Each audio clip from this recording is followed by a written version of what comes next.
Okay, happy week 14, everybody.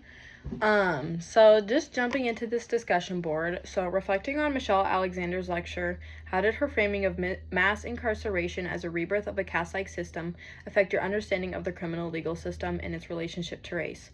Were there moments in the lecture that disrupted or deepened your prior beliefs?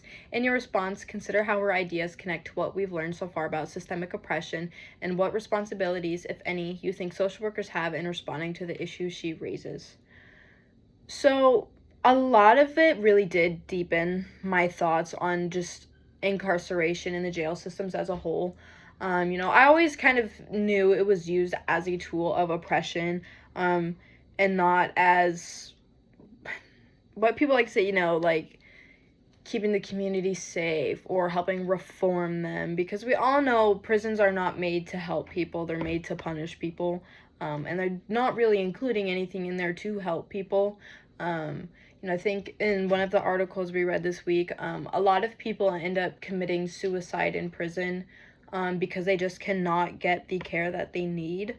And then when she compared it to like old Jim Crow to new Jim Crow, I didn't really I guess I never thought about it that way because, obviously racial inequality, it never disappeared, and people's way to try and control and oppress people never disappeared. It kind of just evolved, and they tried to, I think, hide it in these different systems.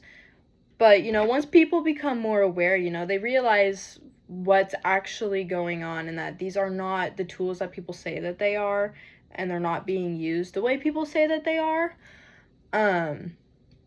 So yeah, a lot of this really did deepen my thoughts, and then just open my eyes too, because a lot of this also goes in with the intersectionality theory. A lot of these people have multiple intersecting identities that are affecting them every single day. So if you have somebody who's a felon, they struggle with mental health issues, and let's just say they're African American. So those are three different identities. One, because they're a felon, it's going to be hard for them to get a job.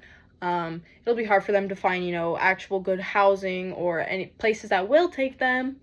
They can't vote. There's a lot of things, there's just a lot of, what they say, discrimination, that people who are a felon go through, and they're often mislabeled too as either criminals or bad people, just things like that. And then if they have a mental health issue, so say they come from an area that doesn't have, equal access to treatment, they're going to continuously struggle with that because they can't get the help that they need.